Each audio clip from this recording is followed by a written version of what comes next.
Yes, good. Oh, somebody else just making it in. Here we go. Let them in. Okay, I didn't start with specific warm-ups. Hopefully we'll have some time for questions. If you come up with some, test on Thursday, Wednesday's review, I guess that's tomorrow. And if you've read my posts, encouraging you to get your review started and come up with your own questions to bring to class, you might say, I suppose. So yeah, do yourself a favor and get started. We're covering all those equation solving techniques and then mixing in the word problems. It's still a test that's only a dozen questions long, but it's got to be just a little of everything. But we kind of covered a lot of different little pieces, just mentioning that.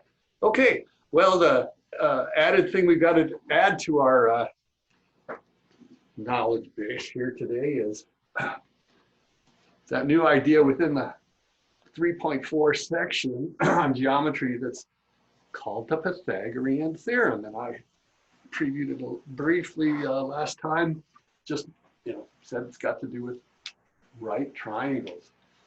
So here goes, right? And so this is still in section 3.4. Pythagorean theorem. Pythagoras was a name of a Greek mathematician way back when, hundreds of years BC, that way. The Greeks were very much into math and kind of like nice, you might say, integer relationships between things. Story I've heard, it was almost a cult. Mathematical groups had almost like religious cult status, and this person, Pythagoras, came up with this theorem. This theorem being a rule that's been proved. That's what mathematics call theorems. Lots of folks didn't like it. They thought it wasn't nice and neat enough, so they tied him up, put him in a little boat, went out in the middle of the Mediterranean, and threw him in. So, oops. So much for that story. But anyway, based on a right triangle. So I was thinking about that a little bit. Why do we call it a right triangle? It's got a right angle. Why do we call it a right angle? Right, wrong, left, right.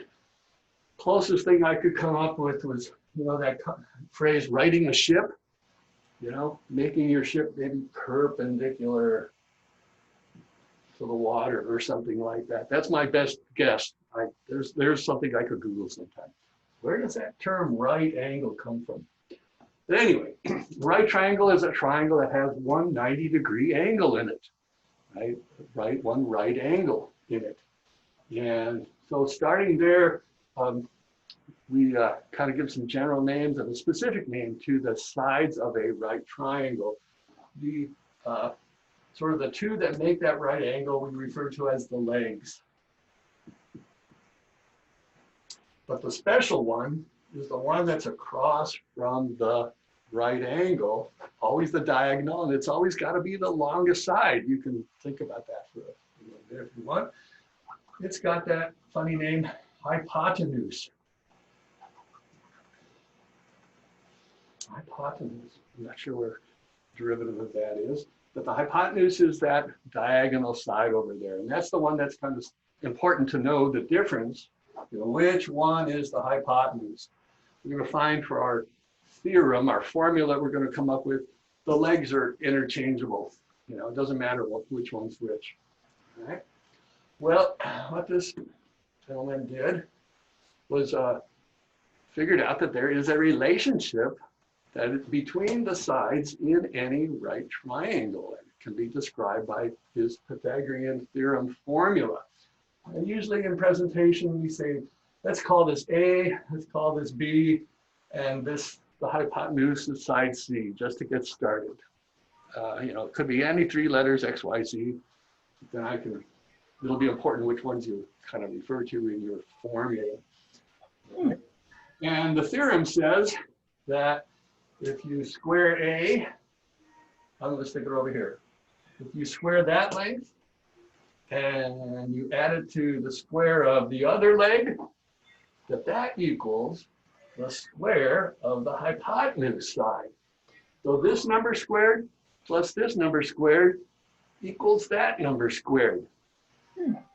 Geometrically, you could actually say, well, if I built a square from that side and I built a square from that side, square, right? That area would add up to the area of a square that I would build off of this side. And that might have been maybe kind of how they came up with it.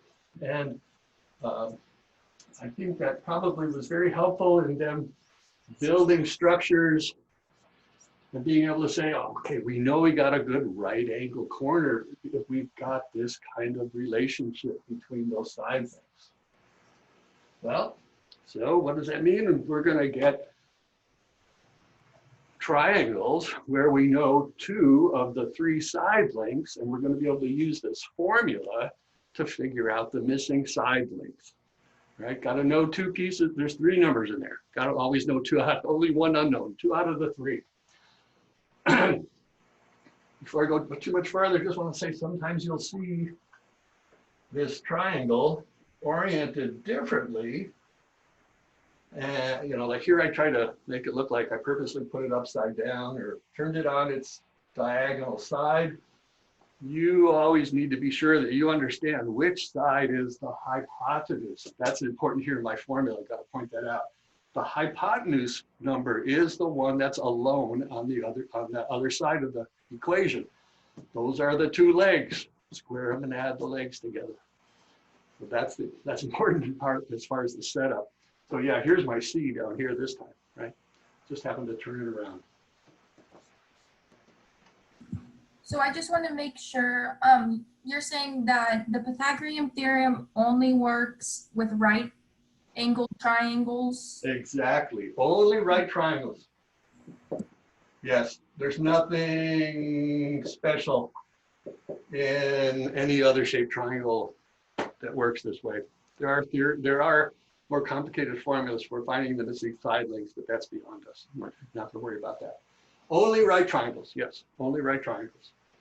So if you are somehow presented with a problem that, you know, sort of implies you ought to be able to find that missing side with the Pythagorean theorem, you gotta be able to visualize a right triangle, you know, like a word problem where, okay, here's the flagpole, and we know how far away you're standing, and you're looking up at the top here, and oh,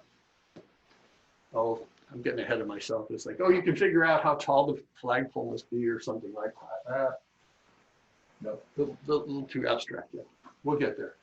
All right, first example. When we get a combination of those numbers that happen to work out very nicely as integer values or whole number values, get somebody else in here. Those values are referred to as Pythagorean triples, 3 nice numbers that work out evenly. Otherwise, we're going to end up using some square roots, right? Square root that number to get not c squared, but just c, and round your answer. So here we go, first example, probably the most common one. I'm going to just put an X up there, right? Or I could call that the C if you prefer. All right, I know those 2 side lengths. What's the missing one? All right, you've got to assume if it looks like a right angle for this kind of problem, it's the right angle, okay? Hopefully it won't be confusing, not trying to trick you. So I'm going to use my formula and plug in the values I know. And this time it's an X instead of a C, okay? So my 2 legs, right? I have a 3 and that number is going to get squared. And I have a 4 and that number is going to get squared. And when I add them together, that's going to be the square of side X. So what, 9 plus 16 is X squared. 25 then is X squared. Now you are going to want to be able to use your calculator for the ones that don't work out nicely or evenly. But here I can just say, what number do I square to get 5? Hopefully that's one that comes to you fairly easily. It is a positive number, a physical dimension. So yes, there is a +5 or a -5, but because we're talking about the physical dimension there, it'll always be the positive one. If x squared is 25, I can say x equals 5. Or in your calculator, if x squared is 25, square rooting a square gets you just unsquares it, you might say, right? So the square root of that side, here I'm doing this, showing I'm doing the same thing to both sides by plugging in the square root of 25 in my calculator, and it'll tell you that's a 5. So hope I didn't meander too much there, but plug what you know into the formula, make sure you get it in the right positions so that the hypotenuse is the value alone on the other side of the equation. And then you have to solve for the missing value. And often at our last step, we're going to have to somehow square root to undo the squaring. Okay? I'm going to do it again. A couple more examples. Keep going with, right? Different examples. And try another one here. How about, I'm going to stick this one over here in the corner for a second so I have more room over there. All right? Here's my mold. Okay, so here I'm going to get rid of my thing in the middle here. And you can put this up here, okay?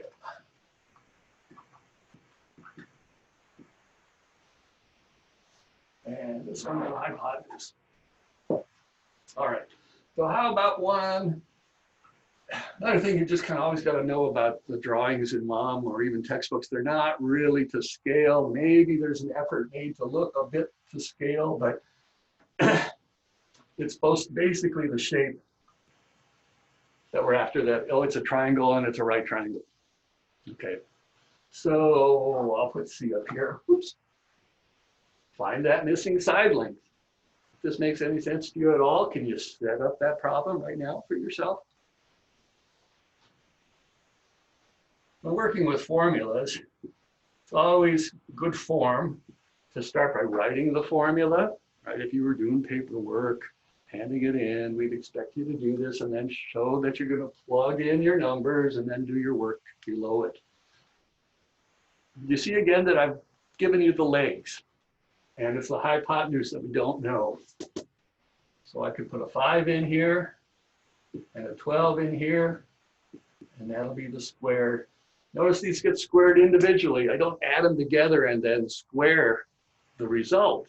You could play around with that and see there are two different numbers you get. Right? That's not the same process.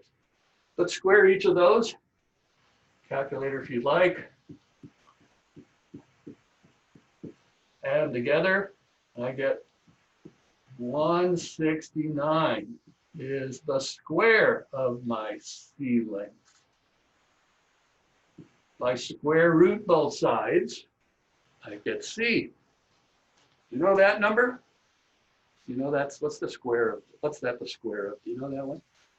13. It is 13. Yeah, well, like there's 12, and so it's got to be more than 12, right? That's 13.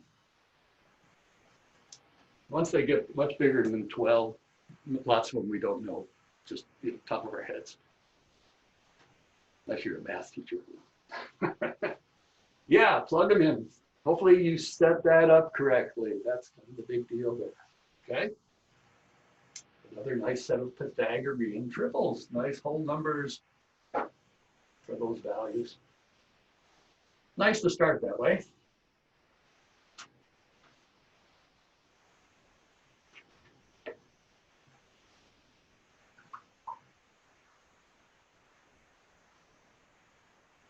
I keep drawing this pointing this way, but there's absolutely no reason I couldn't draw it pointing this way, right? There's just nothing special about that. As long as it's got one right angle, or I could even draw it upside down, and then you just gotta be really sure you know which is which.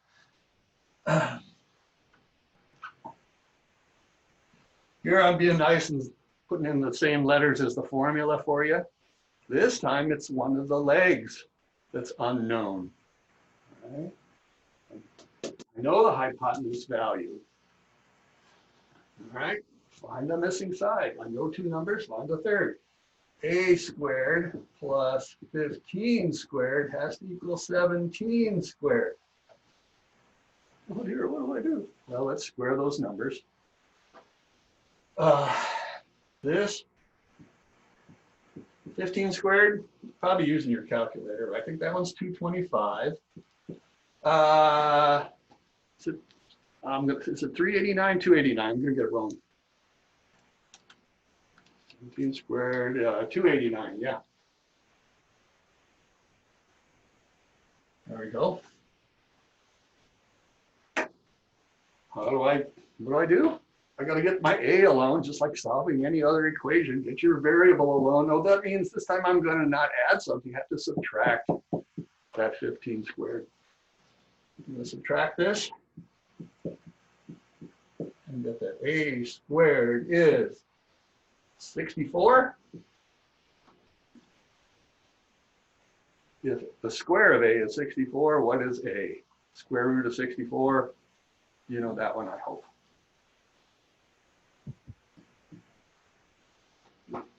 How about 8? If it was presented with units, also keep that in mind. Right now we're just talking abstractly, number relationships here, but if these were feet or something like that, you want to be sure you put your units on your answer. So here was one where I mixed it up a little. We were looking for one of the legs. That's why it's important to know which one's which. That hypotenuse is always alone on the other side.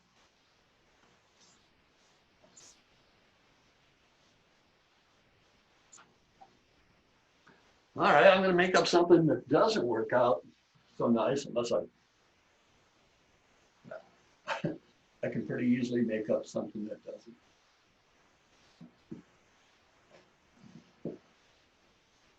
Okay, 3 and 7 are the legs. Means we're going to have to use our calculator to get a square root approximation.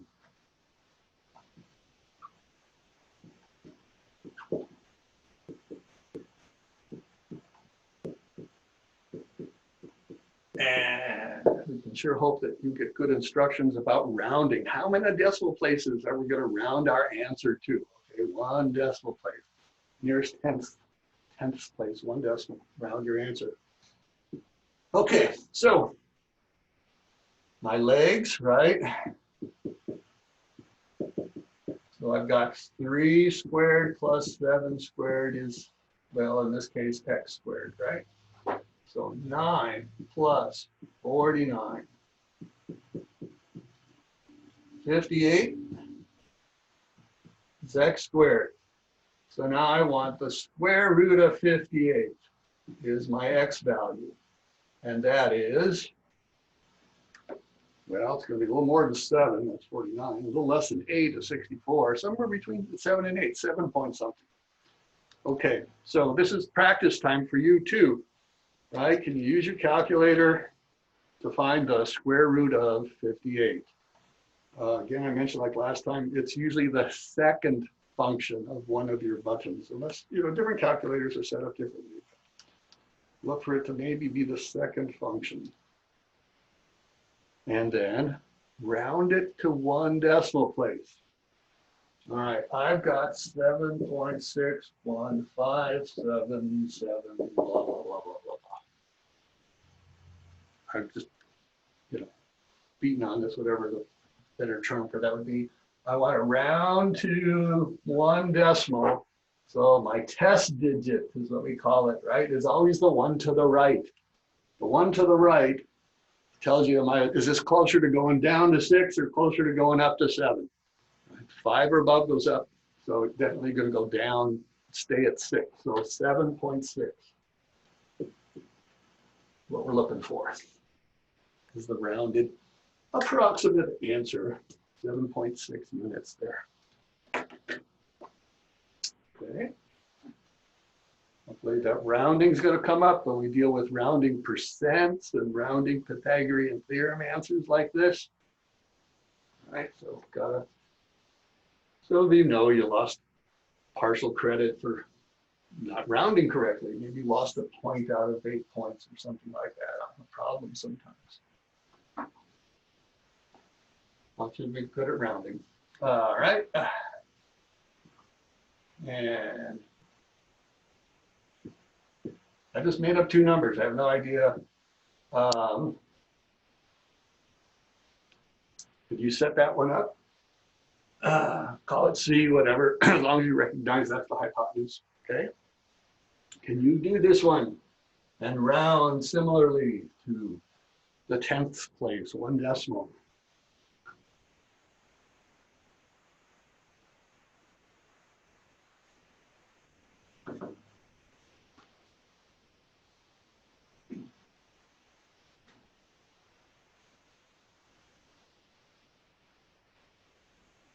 Approximately equal, but don't worry about the squiggles. I just do that for fun. Rounding. So what you want to recognize is we're looking for the hypotenuse. You know both leg values. You could plug them into the formula in their correct locations. Doesn't matter which one's A or B. Totally arbitrary, right? This is the only one that's really important is hypotenuse. 9 or 11, 11 or 9.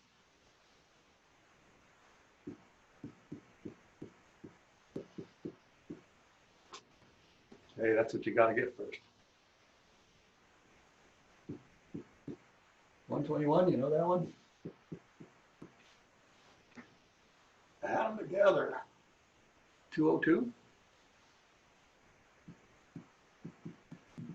All right, what'd you get for your correctly rounded square root? Oops, not that. See. Eh. Not a very interesting rounding again, right? I got 14.21 and the one would go back down to 14.2.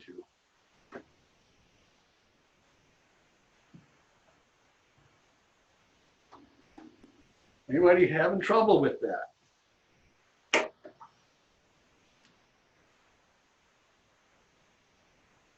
Okay, let's do one the other direction again.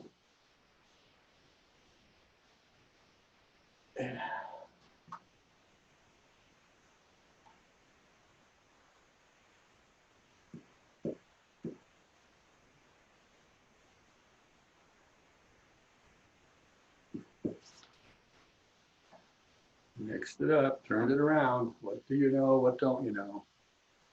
Set yourself up there. Check the clock.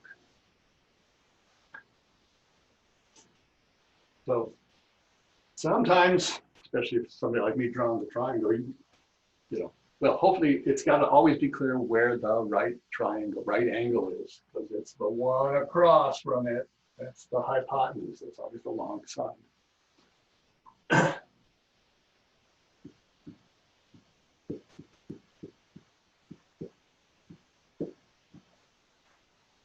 So you can switch that order there. It doesn't matter if you want.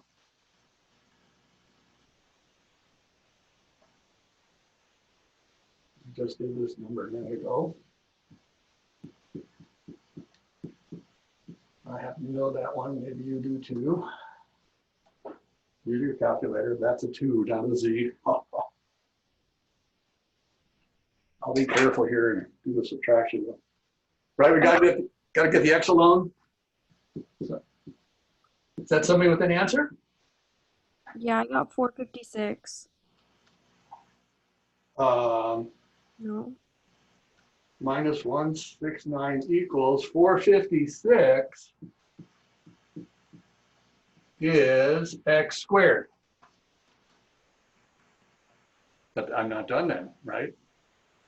I agree with you that that is 456, but that is the square of what I'm after.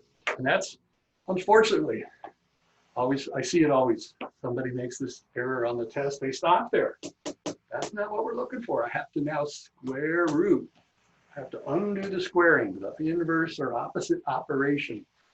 Square rooting that gets me X. Square rooting that gets me, I'm guessing 20 something. Yeah, I got 21.3. 21.3, all right, thank you. I got 21.4. Aha.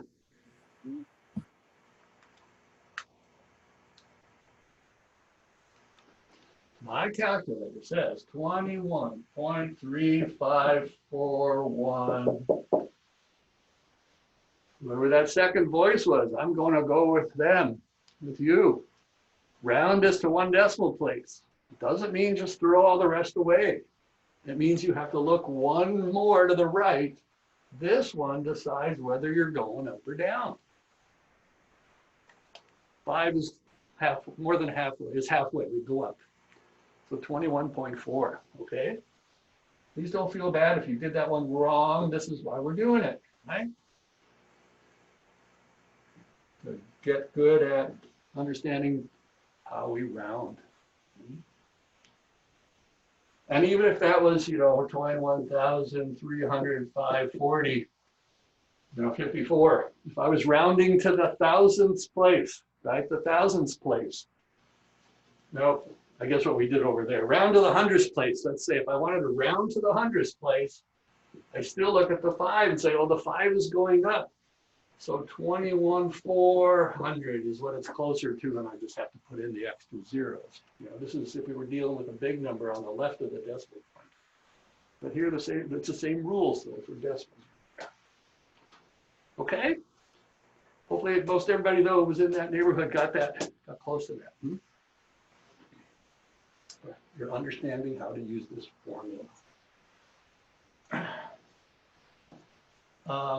Just glancing at some of the homework problems, a couple of them reference a TV screen or your laptop screen, a rectangle. And TV screens are in general in the industry are measured diagonally. So if you've got a 16-inch laptop, that means this is 16. All right, 16-inch TV or a 300-inch TV screen. That's the diagonal measurement. That's what you got to kind of know about that. Now we need one more number here, and then we can figure out what the other side was. But that's just a concept I wanted to share about TV screens. Okay. Or, what's the one similar to my started with the flagpole, but you've got one here like this where she's holding a kite, right? And she knows how long this is. She knows she's got 20 feet of string out there, and she's standing next to a tree, and she knows this is 5 feet. How tall is the tree? Or something like that. Her kite's stuck in the tree. A made-up story, but here you've got to interpret the story to somehow be able to sketch for yourself a right triangle. Oh, there, the tree is growing straight up. The kite string's 20 feet long, and she's 5 feet away from the tree. Now I can figure out how tall or how high up in the tree it must be. All right. If that seems to be going okay as far as the concept, Pythagorean theorem, I was going to talk about a couple of the unusual other geometry kind of problems in this section that you might run into. Okay. We certainly will review this again tomorrow. That is, do some of our Pythagorean theorem along with everything else tomorrow. I'll have a sort of a list, a little of this, a little of that, kind of like last time, try to be ready and push you through some of everything tomorrow. When we are dealing with rectangles, we often want to find the perimeter and the area. And if we know one value, we can find, if we know one dimension or we know the total, we can find the missing side. And for our basic perimeter formula, twice the length plus twice the width works for a rectangle. Well, we have some problems in mom homework that are sort of based on a rectangular shape, but they're not just strictly rectangles. For instance, I'm going to make something up. a person is trying to fence a field area, and they're going to divide it like this into two separate areas. And so the person wants the length. Well, I'm making this up. Length is, I'll just say, 5 feet less than twice the width.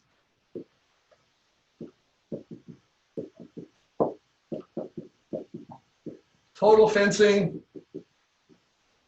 is 270 feet of fencing. Find length and width. I Okay. have a quick question. Pardon? I have a quick question. Are there going to be problems like this one on the test coming up? Could be, yeah. That's in our 3.4 section.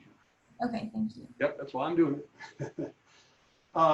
So what you want to kind of get from this is, all right, we have a not unusual, messy maybe, but a relationship between length and width, right? We can say, oh, the length is 5 less than twice the width. Hopefully you're getting good at that one. 5 less than twice the width. Well, what's twice the width? Not W squared, but 2 times W is twice the width. 5 less would just be 2W minus 5. That's how I think it describes the length without having to use an L. I can put it in here instead of the L. That's what we're going to do. Right? I'm going to put this whole thing in eventually. But that's not a basic rectangle, is it? Well, you got to build your own formula. Long story short here. Still going to call it perimeter, okay? Just or total something.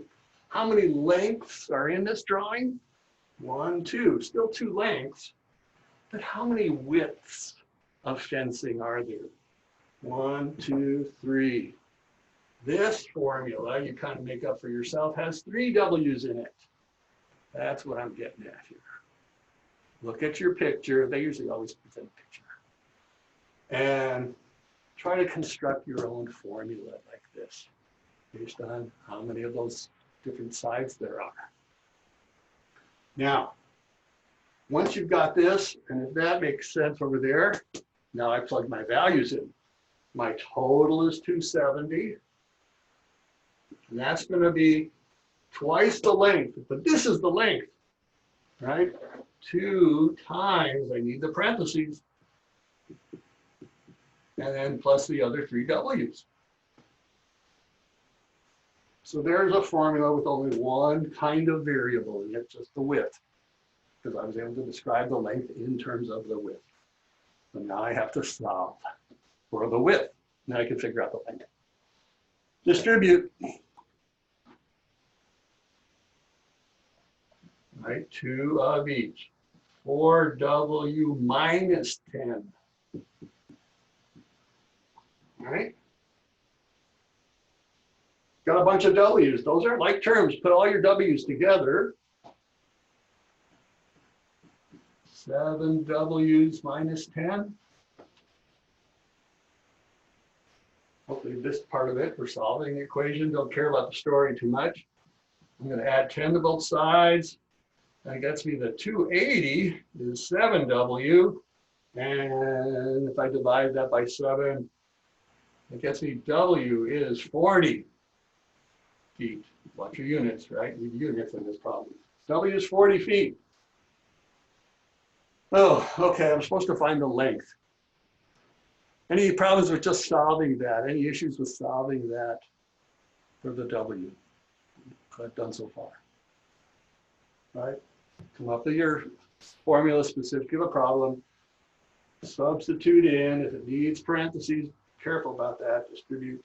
All right. So now I got to find the length. Well, I could plug it in here. The length is right. 2 times the width minus 5. 80 minus 5. The length must be 75 feet. Right? If you're asked for both pieces, make sure you go back and finish up both pieces. So this is, why I wanted to go over this kind of problem. You kind of got to make your own formula, right? I'm going to sort of like talk more specifically about similar ones in the homework. You okay with that? What that you've written it down, I can erase. Okay? Here goes.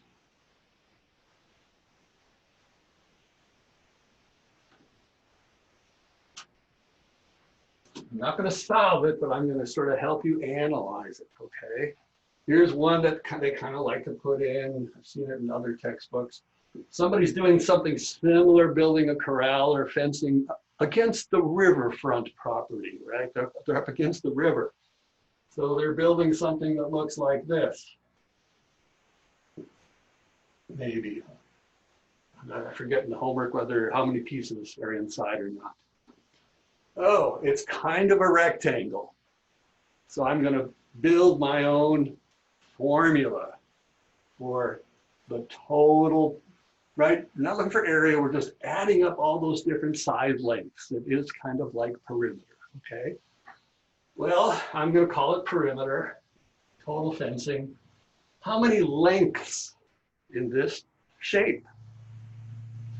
I'm going to call this side the long side, and these are all short sides or widths. This shape has 1 length plus 4 widths. So there's the basic formula you would come up for this shape. Now there still has to be some sort of relationship, like, oh, the length is 3 times the width or something like that, so that you can come up with one equation with only one variable in it. Kind of like my 5 less than twice the width. But that's kind of the way you got to get started for that one. There's another one in the homework. I wish the drawing was better for that one, because it says somebody's building a bookcase. Something like that is what the drawing looks like. Right? Find how much wood, how many lengths, how much wood length you need for that bookcase. Same issue to start with. Kind of make up your own formula. I don't know if you want to call them, lengths or heights, but I'm going to say this is H and W. How's that? You could use, it won't matter as long as you are creating a relationship. Maybe it's not too far away. Can I find that in the homework? Oh, it's not easy for me to find. It's number 13. That was at 13, next page. There it is. Yeah, width and height. They did use width and height. Theirs only has 4 shells. I'll get rid of the one of them, okay? They used width and height. Your number is probably different than mine, but here my total would be, right? Twice the height, right? H and H, right? And 1, 2, 3, 4 shells. And again, there's a relationship between the width and the height. Here's what I don't like about the way it's presented. They give you this drawing, it's not to scale, because it's something about the relationship they give you really makes it sound like it's a shelf that looks like this. The shelves are really wide compared to the height they give you. So try not to get hung up on that, okay? Still has to be a relationship between H and W so we can write an equation, only one variable. So that's supposed to be my help for that. This is 3.4, and I hope you saw that note I did put in over the weekend. Because we're finishing it this week, that means 3.4 won't be due until next Monday. Just, giving you the whole week to finish up that homework as usual, except if you really do want to have a good handle on at least the Pythagorean theorem and, those things we did earlier in 3.4 and maybe a little of this. You should try these. You should try to finish your homework before the test. That's all I'm saying, really. Okay, now, I kind of went through main stuff I wanted to get through today. Would you like me to do something else specifically? Do you have a question for me? Could we do some I have a question. yes. clarify. So if the length and the width are not, if we don't know the length and the width, I guess, or which one's which, it's okay to choose, okay, this one's going to be the width and this one's going to be the height, right? Right, I could have called this one, width plus 4 lengths, but then well, I guess it kind of might depend on the way it's worded. Okay. If it says the length is, Okay. that would be I could very. look at the diagram or an image and it's like the I width on this. understand, but it would be a poorly worded problem if it wasn't clear which side, if the length was in terms of the width or vice versa, it would have to be pretty clear, otherwise you could mess it up. Okay. Hopefully the problem makes sense, long side's the length, short side's the width, something like that. That's what we're thinking. Anybody else, like a fraction problem? Yeah, are you good? So just make up something? Yeah, that answered my question, Devin. Thank you. Oh, good. There you go. See, nobody's ever alone, especially with 25 of us or something. All right, I'm going to make up a messy fraction problem, okay? Here we go.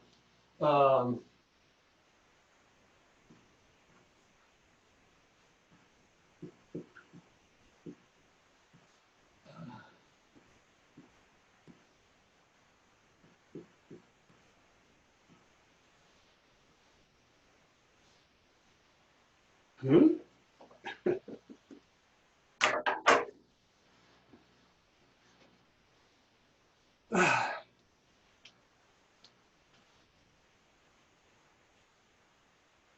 Is there anybody who wants to see me get rid of the fractions? Use that first technique where I multiply to get rid of fractions. Otherwise, the second technique was, let's just combine the fractions where necessary. It's okay to say, yeah, I like doing it the other way. Notice I already have all the x's on the left side. I saw a problem like that maybe in homework or something like that. All the x's are on the one side, so you really just got to add all those x's, subtract all those x's. But you have to get a common denominator, right? They're not too wild. That's a good first step. What common denominator works?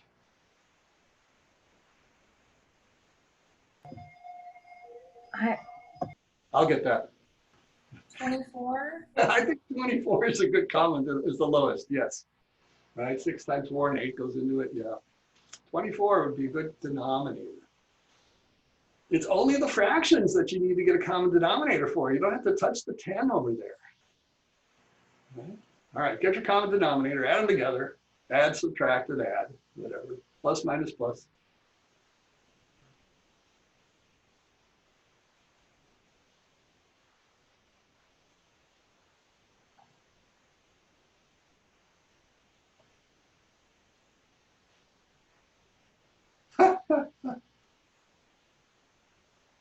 I just think I did it in my head.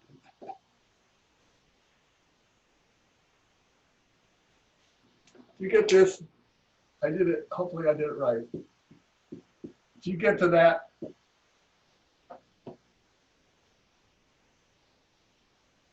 I did it without writing it down. So tell me if you get there or not.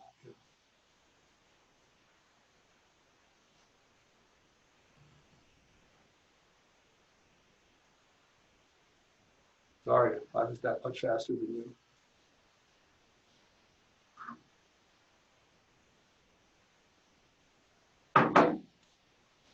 I'm not trying to show off, really. Just not wanting to show work, too much work while you do it. Anybody get into this value? Yes, okay, I see a nodding head in there. One of you out there, I remember posted, I know who it is, but I posted, yeah, fractions are still the hardest, but I'm not sure when to multiply and when to divide, right? Which thing am I supposed to do now? Because I know, like if I said 5x equals 10, well, I know here, I'm going to divide by 5, right? I'm going to divide both sides by 5. Well, here I have a fraction multiplying by x. It would be Multiply by the multiplying the reciprocal. Yeah, I could, so that's what I'm trying to get at is maybe that is the question this person's having is, I'd like to divide by 1/24th, but how do we divide by a fraction? Yes, we multiply by its reciprocal. Right, that's how we cancel this fraction.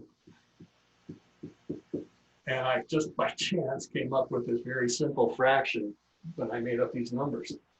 Gotta do, whoops, get ahead of myself, gotta do the same thing, multiply by exactly the same thing on the other side. 24/1, you know, don't really need the 1 when I'm dealing with the whole numbers over there, right? But I wrote it anyway. We do this because that makes that cancel out. 240, huh?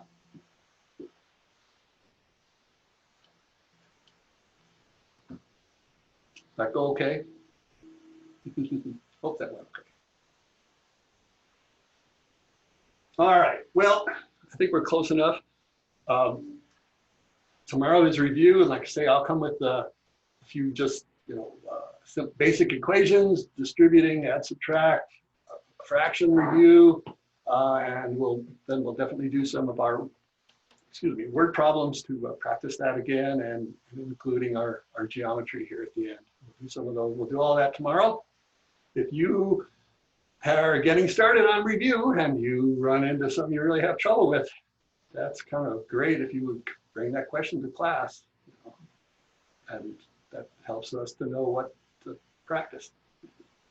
All right, good enough for today then? If that's all, I'm gonna say so long. Have a nice day. Maybe the sun Thank you. kind of stay out there. All right, Have an awesome day. Thank you. you Thank too. you. All right, folks, see you later. Take care. Bye. Bye.